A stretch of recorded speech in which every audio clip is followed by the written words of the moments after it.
Messieurs, dames, Tangue Koki.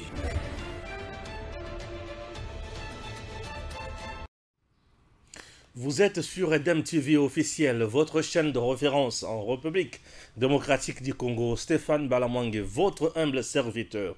Je suis toujours là pour vous informer, vous former, vous divertir. Chers compatriotes, sur Edem TV officiel, nous sommes toujours là pour faire les éditos, c'est-à-dire vous amener quelque part, vous faire comprendre, et nous faisons de la communication pure. Ici, on ne fait pas de l'information, on fait de la communication.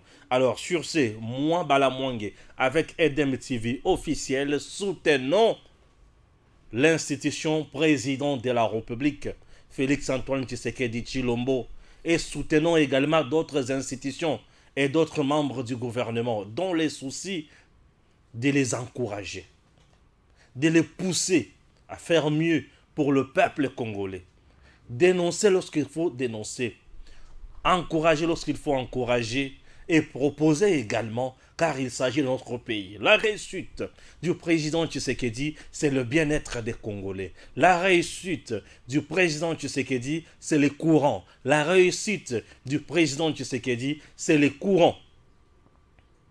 Ok? C'est l'eau potable. C'est l'éducation de base de nos enfants. C'est l'emploi, c'est le salaire. C'est l'armée forte, dissuasive. C'est la police crédible, proche toujours du peuple. C'est le respect de l'intégrité territoriale. C'est la puissance économique. C'est la puissance politique. Et c'est le bien-être du peuple congolais. C'est ça la réussite du président Tshisekedi. La réussite du président Tshisekedi, c'est quitter le Congo. Nabisika ya bosoto. Pona komemisa ya komemayango. Nabisika ya kimia pe ya esengo. La réussite du président Tshisekedi, Yangowana. Et vous qui voulez voir Tshisekedi échouer, c'est-à-dire vous voulez voir le peuple congolais, Bafutabaye Malamouté, Azala courant ya bien te, Azala la maille ya bien te, Azala l'insécurité, Mboka Nabiso la balkanisé, c'est ça ce que vous voulez.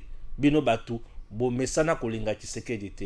Mais moi Balamwangue, je préfère voir Tshisekedi réussir pour mon bande konanga congolais ba vivre malam. Je connais la souffrance. Peut-être toi tu ne connais pas la souffrance. Oui, puisque au Congo tout ça la catégorie ya bato. Et ça na ba oyo ba botami ba kuti ba papa na bango na bomengo. Mais ba biso to botami to kuti ba papa na biso ba tompiaka. To bandiko bunda, to bandiko bunda, to bandiko bunda. To yibite, to kosite, to zuya mutu te na makasi. Nzamba pe singolo, mutu et sali, to bundi, to mettre en place Edem TV officiel. Et aujourd'hui, nous travaillons, chers compatriotes. Je dois vous dire que tout le monde a hérité et le comme côté. Toi, peut-être, tu as hérité une famille avec un nom, mais moi, ma famille avait un nom. Et le nom, c'est la mendicité. C'est le misérable. Mais aujourd'hui, peut-être grâce à moi, mon famille, puisque mon père s'appelle Martin Kangemo Lelouf. Oui, et ma mère s'appelle Mianda Rose Mujinga. Et voilà, et aujourd'hui, on peut dire que Tata n'a comme on a tel, maman n'a comme on a tel, mais Balamwangue aujourd'hui, je suis connu. Pourquoi? Puisque je sers mon pays et je ne voudrais pas tremper mes mains dans des bêtises et dans des futilités. Je ne le ferai jamais. Chers compatriotes, les espions, Congo Yakopola, Congo Yakopola, vous vous imaginez les espions oyobatie awa hein ba vandi lokola batuna balabala bote te ba osala musala ba ONG avec beaucoup d'argent et Seigneur Jésus, Congo espionné et le plan Koboma Tshisekedi ndenge ba boma Abiyarimana et kolo plan o Kagame tala niveau et tout ça et vandaki na Congo. Bakota na Congo kala avec le régime Yamoto oyo bakendaka kolokota sima wenze po aya ko diriger biso tala makambo tikela biso na Congo bande ko balandi tout landana nos vidéos il y a Datacall après Datacall bolanda mbala moko vidéo ya bespion et plutôt zonga na plateau tokota na bozindo ya makambo. Chers compatriotes okoyoka nzoto malili Datacall. Vous avez envie de gagner les élections de votre circonscription? Datacall a la solution. Si vous écoutez ce message, vous êtes sur la première marche qui mène à la victoire. Cela vous semble impossible de gagner les élections de votre circonscription facilement, intelligemment et à moindre coût? C'est que vous ne connaissez pas encore Datacall. Soyez novateur en politique et utilisez les services Datacall.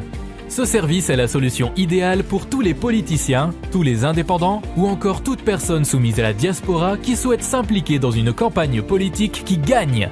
Grâce à notre cloud, vous pouvez facilement rassembler autour de vous des partenaires et des agents qui trouveront vos électeurs. Plus besoin de clés USB ou de fardes de stockage pour vos membres. Chaque électeur aura une place dans le cloud et vous pourrez les contacter à tout moment. Cette technique permet de garantir vos voix lors des prochaines élections.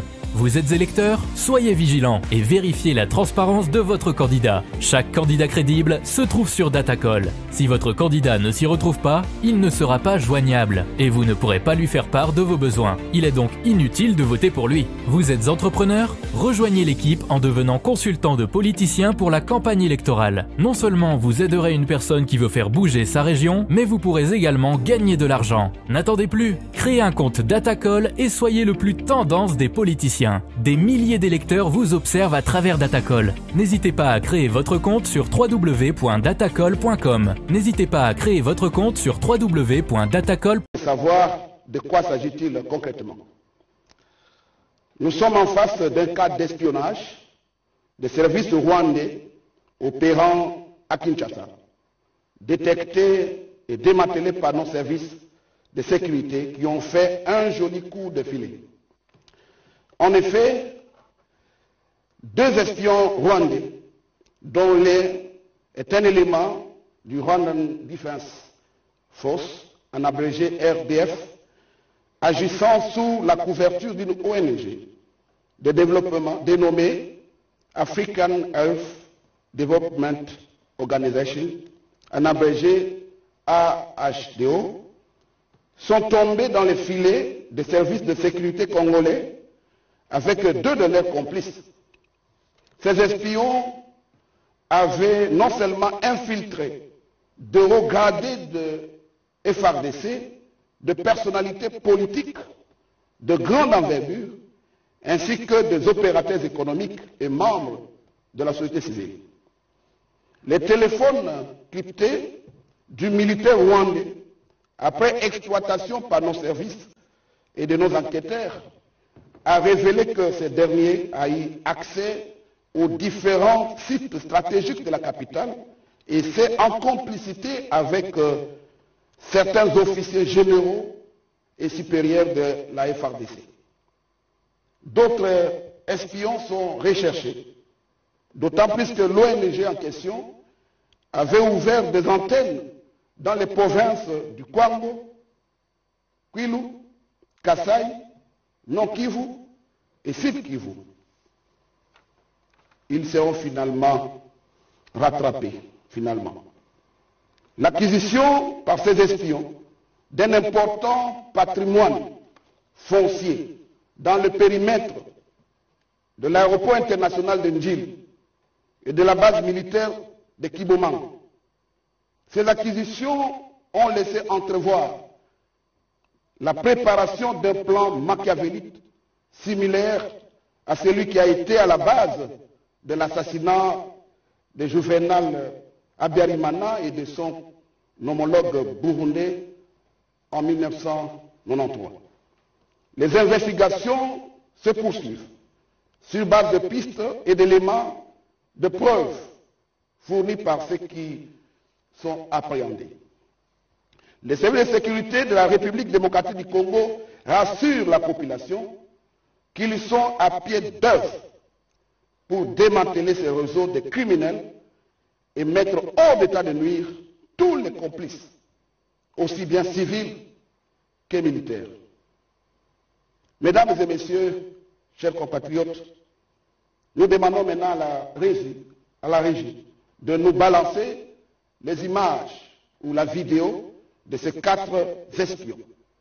Je m'appelle Dr Juvenal Shimimana. Je suis de nationalité rwandaise et suisse. Morokore Mouchave Moses. Vous êtes de quelle nationalité? rwandaise. Ah, ok. Nganji, Nsengiyumva, Rémi, Vous êtes de quelle nationalité? Congolaise, De quel territoire? Massissi, Commune Chassanos. Vous êtes de quelle nationalité? je suis congolais. Vous êtes de quelle unité? Moi j'étais à 13e élégement, à 32 jours à Ituri. Mais je viens à Kitula pour étudier. J'ai fini c'est de technicien de Tamalo. Bien. Maintenant, .com. Un réseau, il y a des espions rwandais en complicité avec d'autres Congolais de Montelé. Et tout ça, l'objectif, c'est le seul. Balkaniser le Congo, fragiliser le Congo, infiltrer le Congo à tous les niveaux, fragiliser le peuple, diviser le peuple et abattre le président. Est-ce que vous comprenez? C'est ça le problème. Et le président Tshisekedi, un enfant de Dieu, vient d'échapper na liwa ya makasi. Et réseau oyo bomoni lelo, oyo ba démanteler boye. Bomoni za ya banani, ba ONG. Le même réseau, eza réseau oyo eza utilisé autrement, ya ba ONG mususu, ba sala pe réseau mususu, utilisé par le mafieux ya minéré ya Congo oyo Joseph Kabila atika. Est-ce que vous comprenez? Oyo za réseau ya liboso, réseau ya mibale eza pe ya ba mafieux na minéré. Et ba mafieux ya minéré wana bazo utiliser kaka ba ONG.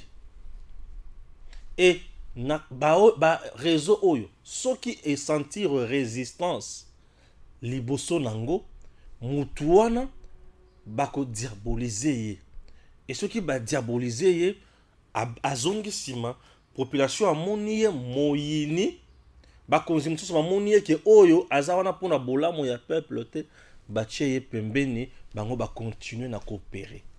C'est comme ça. Tobanda d'abord na réseau ya liboso oyo ya bamafie oyo bazo travailler baye na Congo na lolenge ya ONG.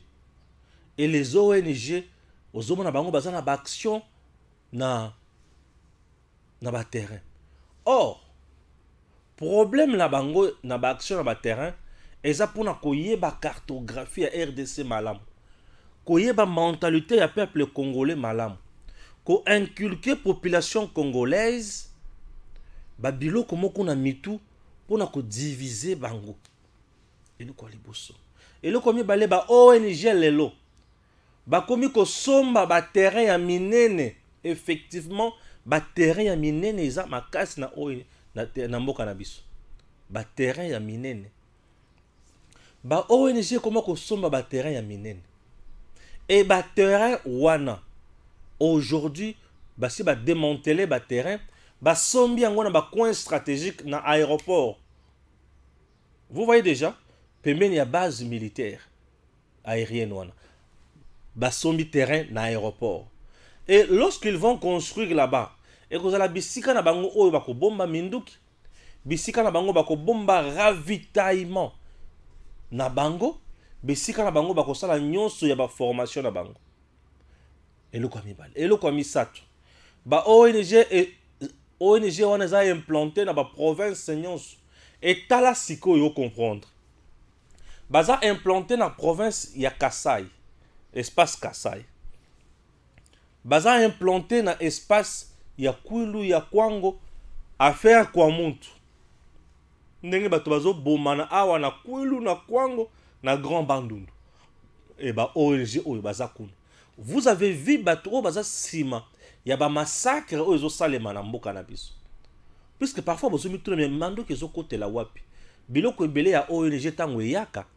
Eza biloko ya ONG matériel bato ça passe. Or la plupart des ONG aujourd'hui et comme bisika ya ko bomela ngomboka ba ONG lelo ekomi kosala mosala koleka ba terroriste. Ba ONG lelo bakomi kosala mosala koleka ba terroriste.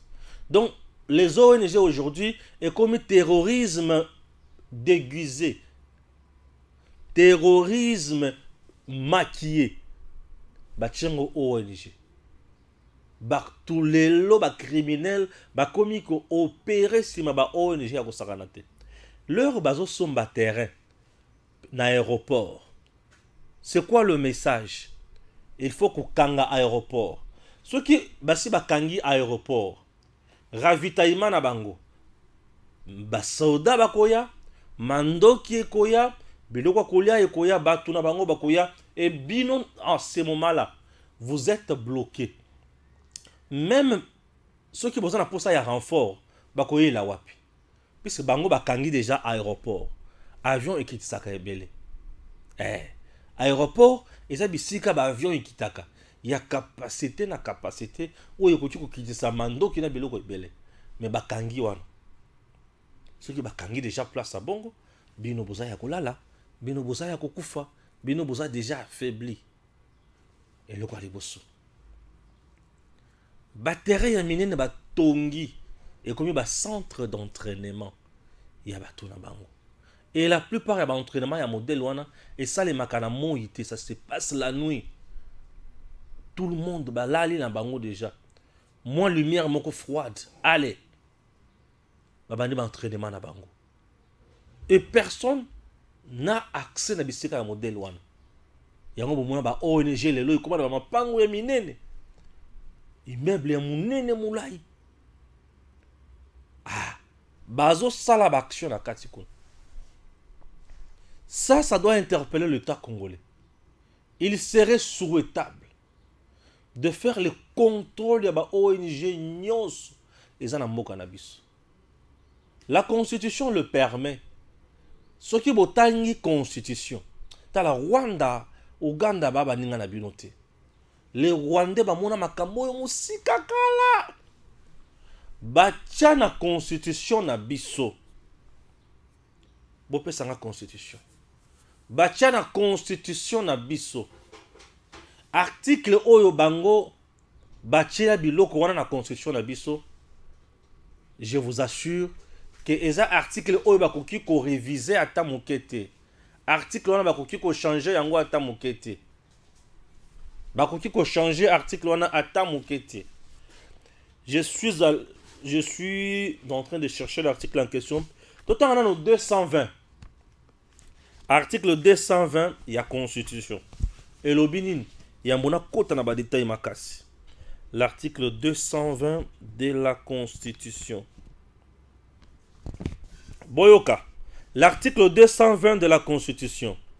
La forme républicaine de l'État, le principe du suffrage universel, la forme représentative du gouvernement, le nombre et la durée de mandat du président de la République, l'indépendance du pouvoir judiciaire, le pluralisme politique et syndical ne peuvent faire l'objet d'aucune révision constitutionnelle.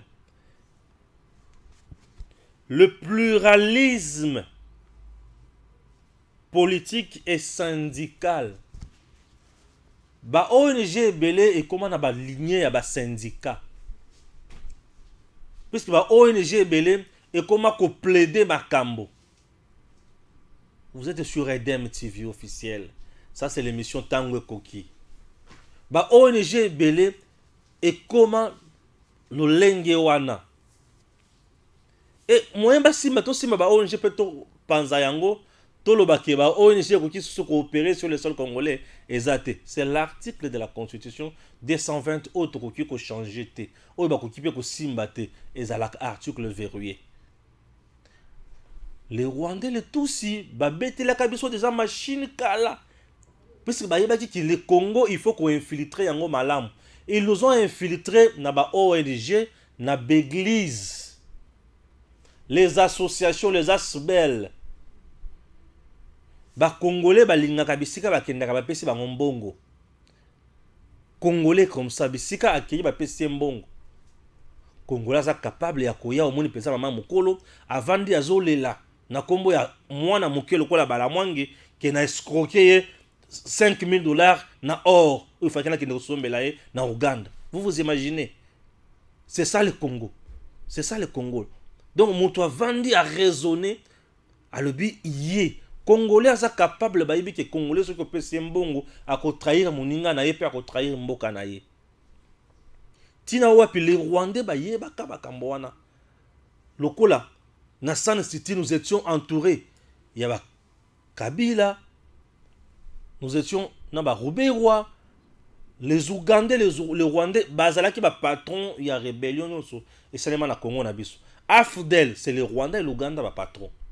MLC, les Rwandais et l'Ouganda ba patron. RCD, les Rwandais et l'Ouganda ba patron. Et siko batunyo sowana basangana na San City.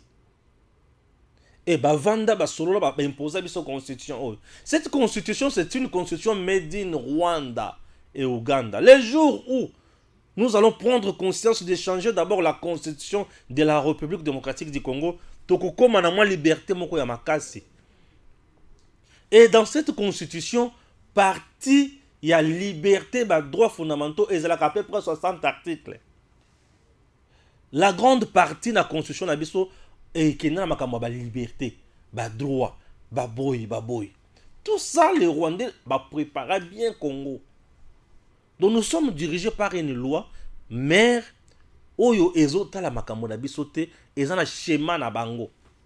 Et ceux qui ont télé ba ONG beleza na Congo, et beleza ba Congolais. Et beleza ba Congolais. Ceux qui ont télé ba ONG oyo télé la biso na makambo ya ba pétrole wana, ezaba mingi ya ba Congolais. Ceux qui ont allé à ONG, ils ont télé mais sur Makambo. Il y a nini, il y a exploitation de pétrole, oui. Il y a nini sous il y a un terme là qui m'échappe, ça va venir. Mingi ya ba Congolais. Au bon Human Rights Watch, azo kosa que Congo, gouvernement congolais, azo travaillé na FDLR pour na attaquer Rwanda. Mais Félix Atuni Bango, boy bisanga bisika FDLR aza to beta bango. Et Human Rights Watch ba Congolais. Greenpeace awa ba telemela makambo oyo yanini exploitation ya ba bloc pétrolier la biso ba Congolais. Est-ce que vous comprenez? La plupart ba ONG ya mine neza na Congo et fundaka Congo na bisika nyonso. Ah kuto bomone eza moké. On nous accuse tous les jours ici. Au moment où je vous parle, les Rouberois et les autres, les Tutsis, soi-disant congolais, ba komi mukanda soit disant que baza menacé na génocide. Ba fundi lisusu Congo au moment où je vous parle. Ba ONG. Ba fundi lisusu Congo. Kagame est très fort na infiltration wana. Ya makambo ya ba ONG. Ba ribi ba ONG baza na population à tout moment. Et bazo injecter ba venin na kati ya peuple. Et tout ça c'est pour nous diviser davantage. Nous fragiliser, mettre un écart, les boulous ya moulaï ya mozindo entre Bakonzi na biso, tina wapi, ceux qui ont moni bato bazo finga président Tshisekedi. Il faut comprendre déjà que bango. Au moins quand mukebe ONG tel et lobby boy, ONG tel et lobby boy, ba ONG belé et se spécialisant dans la criminalité oyo, na espionnage au Congo. Espionnage na point oyo, pe espionnage na makamwa minéré. J'ai fait en arriver. Na ko pesa bino benfo moko boko du matin. Yango moni siko ba ONG oyo. Bazo travailler de mèche na banani. Na ba officier ya kati ya armée. Yo ONG. Okomi ko travailler na ba tu o baza na kati ya armée. Or l'armée telle qu'elle est là. Musala lango eye bani. Armée ye a traitaka kaka na mokonzi. Na maye matali bitumba intégrité territoriale. Yé ayoka kaka lito ya mokonzi. Mais les ONG lorsqu'ils commencent à traiter avec les hommes qui sont dans l'armée, c'est pour faciliter leur mafia. Mindu ki koti, bango ba libérer bango mbongo. To bango ba ONG ba pesi ba nampinga mindu ki bino tango na terrain bo tango la lango facilement, moto ko mona bino te occupé bino te ba ko ba reza mindu ki à l'état et tango bo ko na terrain des opérations, vous savez nini, pour libérer Batunabiso. C'est comme ça. Les ONG au Congo, bazo jouer maman na rôle pour na ko bomamboka. Aujourd'hui, bato ba cropé sanga raison. Les ONG. Tant on a vu ça que ba ONG bozomo na oyo. Baza Batunabiso te, baza ba ndeko na biso te. Ce sont des mafieux, des terroristes ba se déguiser. Aujourd'hui, bato ba cropé sanga raison. Bala moi j'aime beaucoup mon pays. Nazana mboka oyo RDC. Ngai kokende poto, kokende gauche, kokende droite. Et yelangate. Moi c'est le Congo ou rien. J'aime mon pays. Voyage je peux faire, mais mon pays là j'adore. J'aime parler de mon pays. J'aime que mes frères, mes confrères, mes compatriotes bah vivre malam.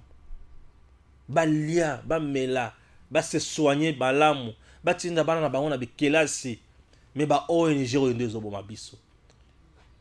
Et imaginez que bazo kanga espace aéroport. Bah le but c'est pour l'opération où il y a Abiyarimana. Nani aboma a bombarda avion ya Abiyarimana? Kagame.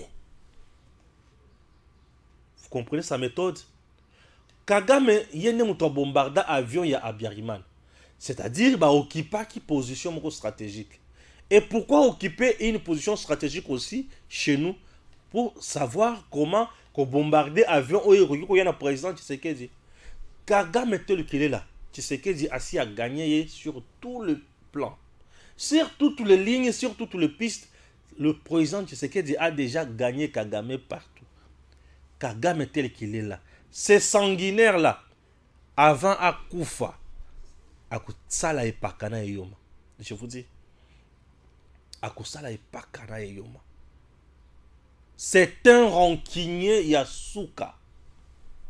Hier avant Akoufa, il faut ça et Pakana et Yoma. C'est tout ce que lui attend tous les jours. Il ne se bat même pas pour le bien-être des Rwandais.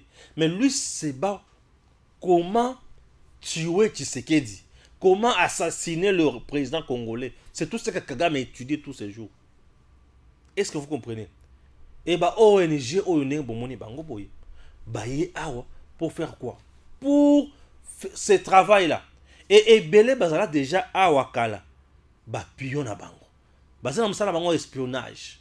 Bah osala musala, bah osala. Bah rien à terrain, soit des gens qui bazo financer le kosongo loto pakala, mais bazo récolter ba donner.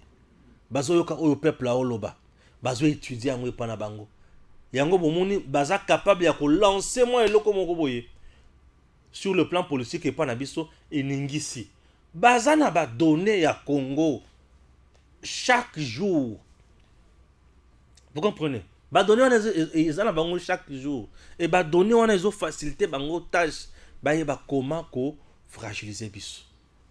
Et ces ONG ils ba ONG ya ko tala malamu pe ko yeba comment ko kanga yango ozoto samibe côté. Chers compatriotes, bayebi ke ba bombarda avion ya Abiyarimana et il faut aussi occuper place ya président, il y a aéroport pour savoir bombarder. Ah oui. Tala ba professeur bango basi ba s'installer. Basa na Congo, basa na Kwilu, basa na Kasai, tala bisika baza. Bisika wana iza bisika na bango stratégique. Bato ba kofi belé dans les grands bandundu et belé. C'est historique. Dans les grands bandundu bato ba bomana ndenge ba bomani wana. Et otali lo lenge o bato ba kufeli na grand bandundu. Ba congolais ba bomana ka bongo te. Congolais zali population ya bitumba bongo te. Ba bandiko kata baninga machette, bazo bata kata, bazo boma. Congolais azalaka ndenge wana te lovunu. Congolais azali mutu ya mutindo wana te. Et basali biso mama ne yoma. Chers compatriotes, les gens comprendront maintenant que ces ONG au Congo baza ba terosaka na bango te. Tala bazo travailler na ba officier na kati ya armée. Baza ba officier nini? Baza ba officier nini? Parce que ces ONG au moni batwana So ozomona pesa morphologie na bango basa batuti bakozanga kozala batuti te bautu te soki banani ozomona pesa morphologie na bango ndenge baza. Mais non, na kati ya armée na biso toza pe na bandeko na bango. Baza pe na bandeko na bango na kati ya armée. Yango bomona Kagame a tout fait pour qu'il y ait un mixage na brassage. Pourquoi mixage na brassage? Bino bomoni bango ba soldat la bino. Mais bango ba yebi ke baza ba antenne na kati ya FARDC na bino. Mixage na brassage ne mutu komisaka ba Rwandais ebele na kati ya armée congolaise. Et tant bango baza kuna baza na objectif na bango eza mosusu. Info bango bazui info na kati ya mampinga ba pesi ONG a sali rapport na Rwanda a eu disposition tala ndenge Rwanda zo contrôler biso. Ça c'était la bénédiction de Kabila Joseph. Mes respects. To sambela akene la lola tuna lifelo ataba boma kabaninga jusqu'à ce niveau. Babomi biso na nzala, babomi biso na ba violence ya kosakana te, babomi biso na ba terreur moko, ba piller na misolo ya Congo, bazwi nyonso ya l'état babomi, bomoni mosala na bango. Et ça, et c'est tout na maman Olive Lembe, ezaka ka bilan to ezanini, to pesa sous bilan. C'est notre aspect qui vient de s'ajouter kakana bilan. Arriver à démanteler de telles ONG, de telles choses, il faut boza la batubo sali musala. Pas mbate boko koma na point oyote. Ezo sala lan zoto malili. Ndenge Congo ezo zala infiltré. Mixage brassage. Kabila salango. Wana objectif ezaki moko. Toke ko lokotayo pour ya kosala musala. Tu as une mission. Nous devons mettre à genoux ces grands Congo. Et toi, sois là. C'est tout. Et basali musala. Basali musala. C'est ça les Rwanda. Pourquoi ils veulent tuer Tshisekedi? Mais Tshisekedi aujourd'hui à mettre en déroute le plan Nabango. Et chers compatriotes, le plan Yakagame aujourd'hui au Congo, hein? Fayulu Mukwege na Matata, désormais de nouvelles recrues Yakagame na Congo. Vous allez suivre Dr Mayele dans la deuxième partie de l'émission. Il va parler sur déclaration. Kagame na Fayulu na Matata na Mukwege bakusali équipe pour nako boma Tshisekedi. Tshisekedi aujourd'hui a kangi batu nyonso pema. Ba Congolais ba respirer. Et bango bazwi mutema pasi. Yango ta onazoya kolobela bino makamoneti oyo bakotikanga kimia te. Je sais nazana kati ya koboto la musuni na monoko mbwa. Atikanga kimia te fola nanga. C'est tout à fait logique. Chers compatriotes, na lobeli ONG oyo. Et les mêmes ONG sikoyo na lobeli bango na aspect ya minéré ya Congo. Toujours Joseph Kabila. Régime na ye bazui minéré ya Congo. Na lobi minéré ya Congo. Bazui entreprise ya l'État. Comme nango cominière. Vous comprenez? Bazui entreprise wana. Bazui 70% ya entreprise. Ba pesi yango Datmir. 70%. Il a juste 70%. 2 mois après. A teki 60%. Et pas ya AVZ. Atikali kosala ni exploitation, ni exploration, ni production et l'autre mon côté. Ateki 60%. Et tant on va payer 70% wana, à titre gratos, c'est-à-dire gratuitement. Gratuitement, vous prenez 70% il y a part, il y a action, il y a entreprise, il y a l'État, bah pesi yango un individu Datomir. Datomir à son tour a 60% à tekeli mususu AVZ. Cominière a ni 100 francs, ni 200, ni 300. A à 100 francs. Vous comprenez? Cominière a kie ko banda ko sala nini ko bunda pona a relancer entreprise na ye.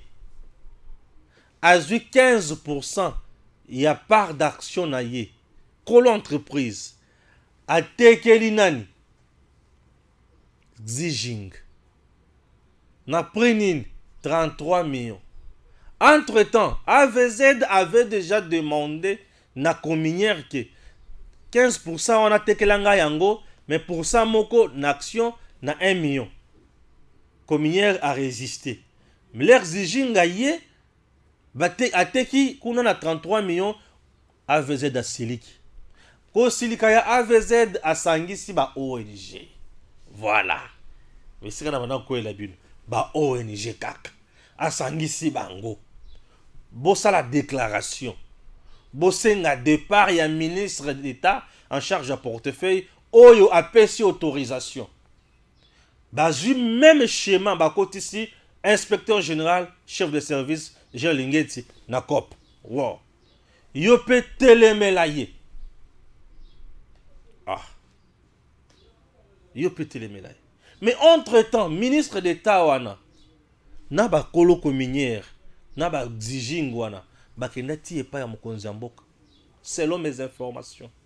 Ba vanda na mokonzi mboka ebi dossier wana très bien. Selon mes informations. Oui, ba vanda pe ba sololi ayoki alebi ah c'est bon. Les ande boy ah. Mais to vanda mbula na Congo. Botu na Jules Lingeti. To vanda mbula na Congo. AVZ 5 ans passés. Atikala kotonga ni zela. Atikala kopesa ni 100 francs. Atikala kolakisa misolo na ete. Aouti ko lever fonds. Na valeur est 600 millions. Mais 24% dans le pays, c'est 240 millions de dollars américains. 240 millions. Et puis ça m'a dit na banque australienne en Australie. Et le Congo, selon Owada, ceux qui me sont le PSMLI ailleurs, bongo, Bogozoata 100 francs. Congo, tozu à 100 francs. Et Gilles Lungesi ne se préoccupe pas pour ça. Liwa na ye pona nini ade la pese autorisation. Bateka 15%, wana na Xijing na 33 millions. Pour il fallait qu'il ezala 150 millions selon expertise Oyo AVZ da salaki. Mais entre-temps AVZ wana, il a proposé qu'il a 1 million pourcentage moko. Le loyer à lobby qu'il fallait qu'il ait 10 millions de pourcentage moko. Donc 15 millions wana. À ce qui minerait mati. Ah ok. Le col est mati. Au moment où je vous parle, Xijing n'a ni permis d'exploration ni de production. Xijing à lobby na zongisi 15% na bino na mbongo bobomba nano mebola kisanga isika mususu. Jusqu'à présent nous demandons na IGF na Jules Lingeti ala kisabiso partenaire oyo akoki kozwa 15% wana na 150 millions tozongi c'est la Xijing mbongo na ye alingeti azopesa te azolakisa te. Tout ça il est au mamel selon certaines informations ou il serait au mamel ya nani ya AVZ. AVZ mutozana kati ya kusala nini? Voyez la capacité à nuisance ya ba partenaire mafieux au bazoya na Congo. Tango bazo kutana na bloc liboso et pas ya l'état mutuana il faut ba nuire. Et pour nuire na mutuana bazo utiliser ba ONG ya espionnage au bomoni. Ya Rwanda, ya Uganda. Pour na ko nuire ko sala makelele. Et les mêmes ONG utilisent aussi certains journalistes et certains membres du mouvement citoyen. Voilà comment le Congo aujourd'hui, l'argent en question, Il y a 33 millions. Et quand il y a compte, il y a peuple congolais. Mais AVZ, au moment où je vous parle, a tongé le peuple congolais à ta toilette publique. Mais a défendu par Gilles Linguette. Et lorsqu'on vient avec de telles vérités, les gens pensent que tout ça, démon, il faut nous tuer, il faut nous faire arrêter, il faut nous vilipender, il faut nous créer des dossiers à l'Okuta, soit disant qu'on a escroqué ceci, on a escroqué cela. Mais les gens qui sont là, en train d'escroquer le peuple congolais, bango yoyut. Bango yoyut. Bazo de tenir 60%. Et au moment où je vous parle, Cominière a commis Mikanda, a mis dossier dans la justice. AVZ ou à côté que 60% ya action. Bisona no toyebi AVZ te. À côté na makambo sans assemblée nationale, assemblée plénière, assemblée générale ya ba actionnaire et se tenir. Toyebi yete. Mais azo sakana minere na biso bo ndenge nini. Biso to tekeli mutu. Et bah ebisi mutu na ndenge to peso 70% ya ba part. Tu n'as pas droit à kokende côté ka yango. Tel que tu es là, il faut d'abord aussi la production. Motoana a la production, a la exploitation, a la exploration, a que malamango 60% à titre gratos et baninga musuba yebite. Tout ça base droit et en préemption na bangote. Et lorsque nous demandons na IGF asala musala na point wana ba koka kolobate. Bazo koka kolobate. Pourquoi ne pas défendre le président? Pourquoi ne pas défendre le pays? Les gens n'aiment pas défendre le pays. Mais les gens préfèrent du moins défendre les individus. Les gens du moins préfèrent acculer les individus qui travaillent pour le bien-être du peuple. Vous voulez qu'on vous dise encore quoi? Les ONG au Congo, Moussala Baosala Yangoui. Bakoti na monde ya mafia. Et monde wana bazozo bambongo. Botala la plupart ya ba président ya ba ONG oyo kenda sango. Yaya bazana mituka kaka ya minene. Eza ba kop na bango. Bana na bango basi na bango bakenda ba poto. Otali bango bazana bourgeoisie ya kosakana te. Pourquoi? Puisque bazana monde ya mafia. Et l'État congolais perd tous les jours que vous voyez. Tous les jours que vous voyez, l'État congolais perd. Forêt Nabiso était comme déjà une grande partie. Mais bah ONG balobela kamakambo wana te. Vous savez pourquoi? Puisque la forêt est vendue auprès de bailleurs de fonds ya ba ONG. Ba koloba ngote ba ko dénoncer ngote. Lokola Congo eza na posa ya koteka ba bloc pétrolier na ye. Bato ba ko soma ba bloc pétrolier wana.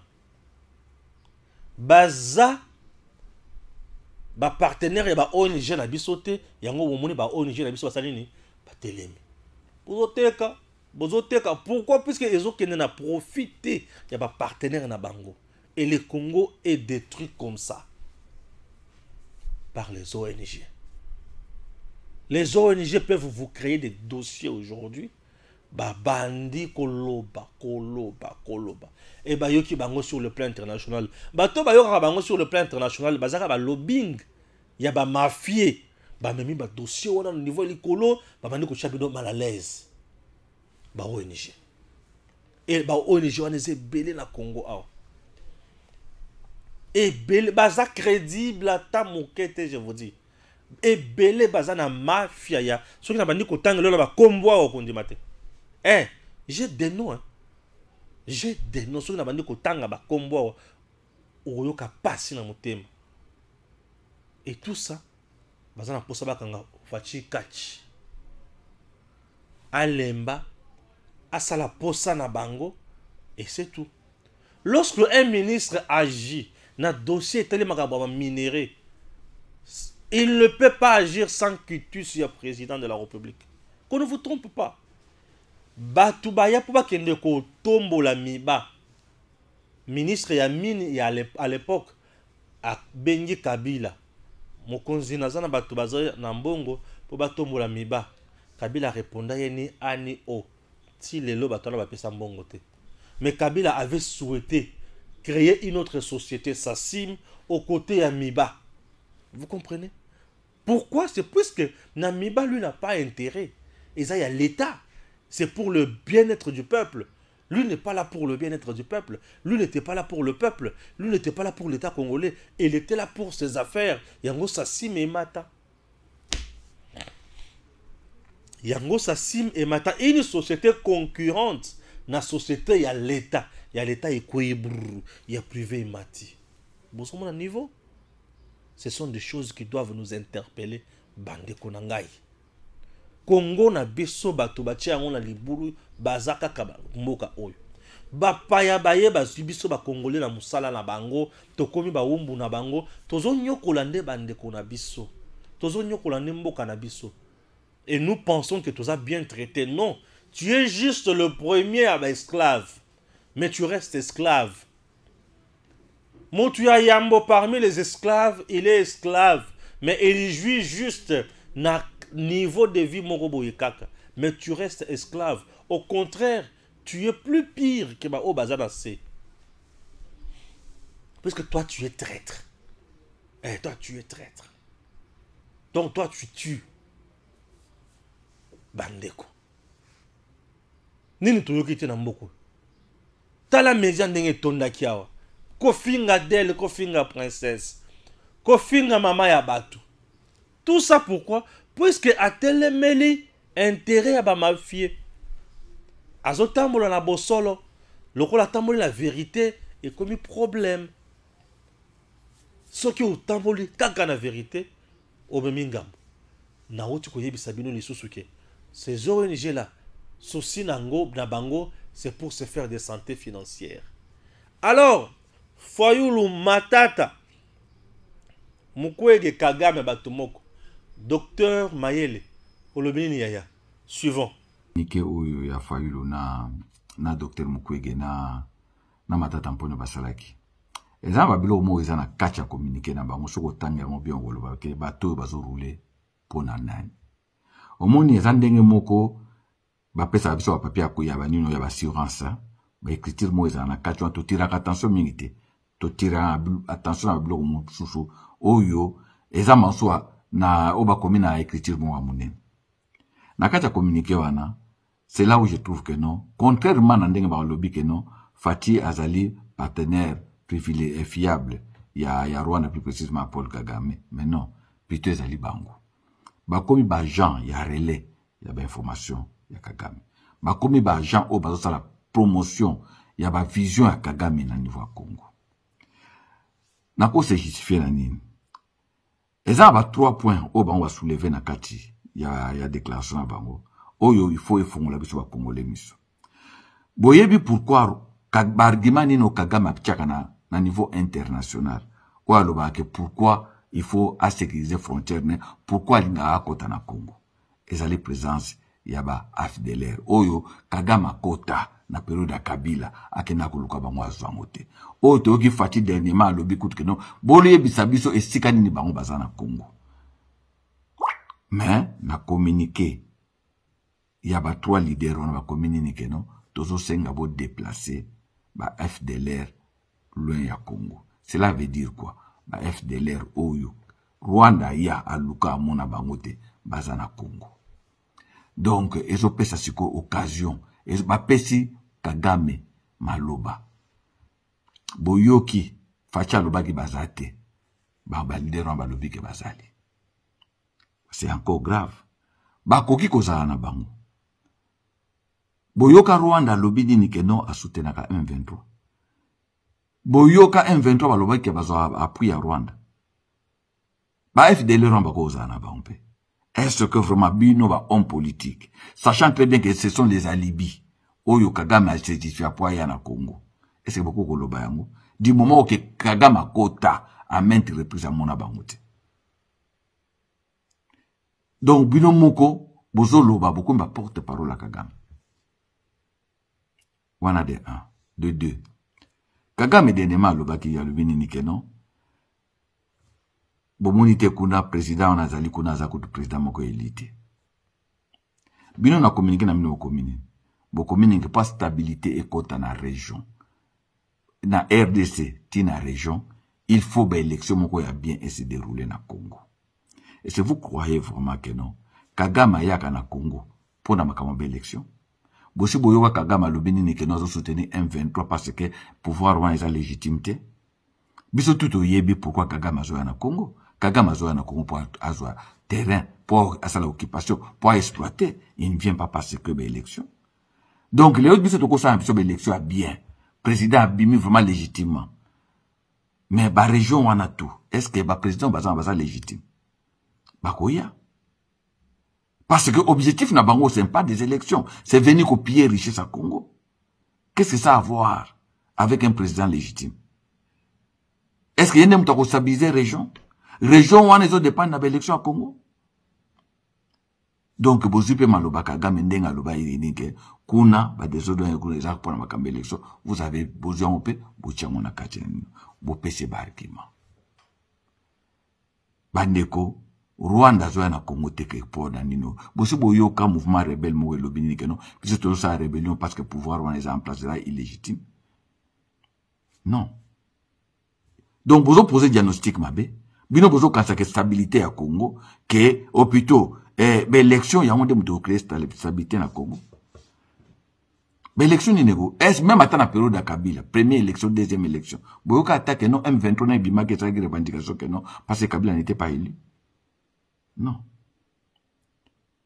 Boke ne peut plus loin. Bozo senga que maintien. Ya MONUSCO na Congo. Bandeko. Bah, tu faut pas y avoir une chose, hein. MONUSCO na Congo. Et ça, le piège mo batia biso. Donc, c'est-à-dire que non, au moment opportun, bango bakolinga que non, Congo et Kabwana. Bakozaya na force moro sur le terrain. Force on est aux MONUSCO. Que fait MONUSCO na Congo? Qu'est-ce fait MONUSCO na Congo? Tout le bango vraiment clairement. Ils apportent quoi? Batumo bazana même na aba arme bien te à boudana rebelle. Mais bazo tika bango pourquoi? Badeko, balkanisation à Congo, hein? Communauté internationale ils ont préparé autour de l'élection. Attends ba phase oté.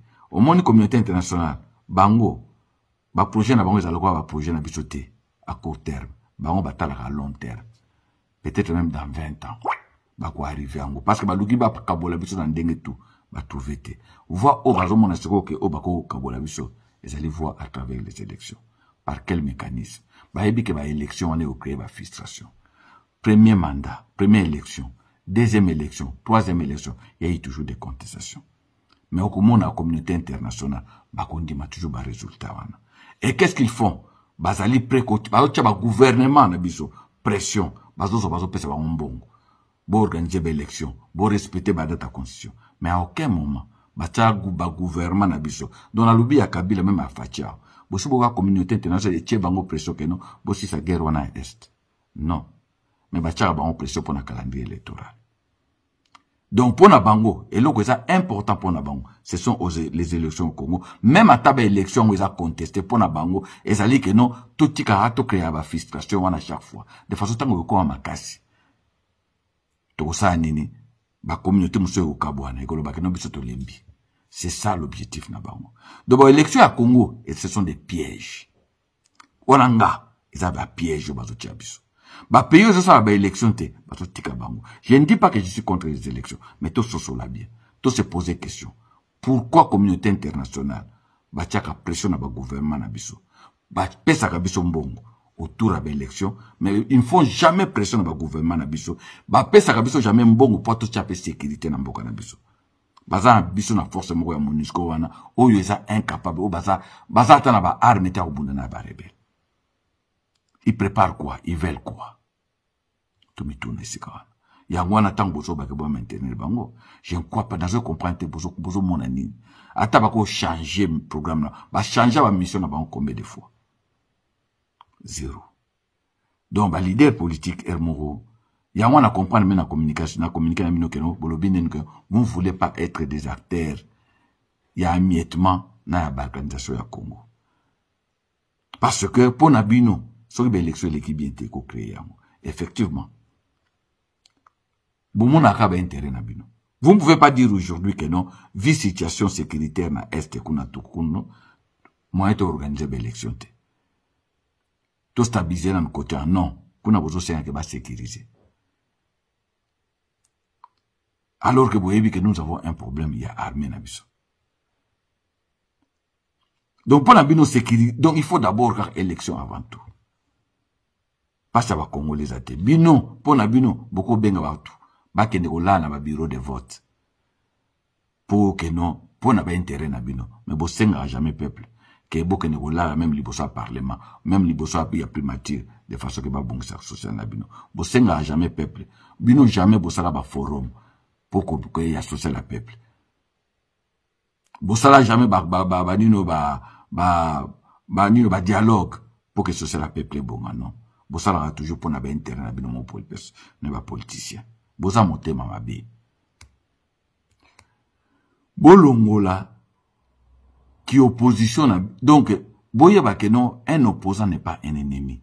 Mais bino comme ça c'est que opposition à Congo, le quoi qui est ennemi. Alors qu'un opposant c'est un partenaire privilégié à la démocratie. Parce que dans la démocratie sans opposition, on ne peut pas parler de la démocratie. Mais bino comme ça qui est ennemi. À telle enseigne que non, ce que vous souhaitez que non, Congo est avancé. Donc, Bitumba est continué de façon que celui qui est là, Azala incapable de voir le banini que non, n'a type. Vous ne souhaitez pas la paix. Donc, on a communiqué na bino, c'est plutôt bino, batubosa ba Jean, ya Kagame.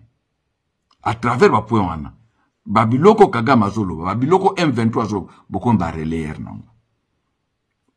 Parce que beaucoup de choses sont fatigue le col ennemi na bino. Tout le monde va presque monsieur comme va porte-parole. Il y a M23. Kagame lobi bo moni bo panzi. Musa na bino ko kumisa, ko sala bozo sala ba relais. Ya Kagame, mais bozo sala jamais ba relais ya ba effort ya fatigue. Ba lever ba embargo, beaucoup comme ça France. Beaucoup le ba même te que bravo gouvernement est en place.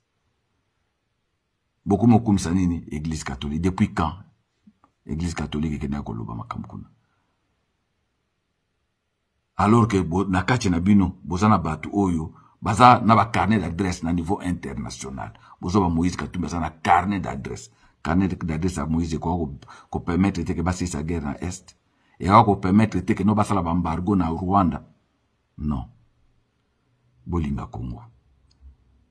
Mais moi je crois que l'avenir du Congo, la personne qui incarne Sami, il a fachi. Donc voilà, tout peut ça deuxième mandat. Congo est bon.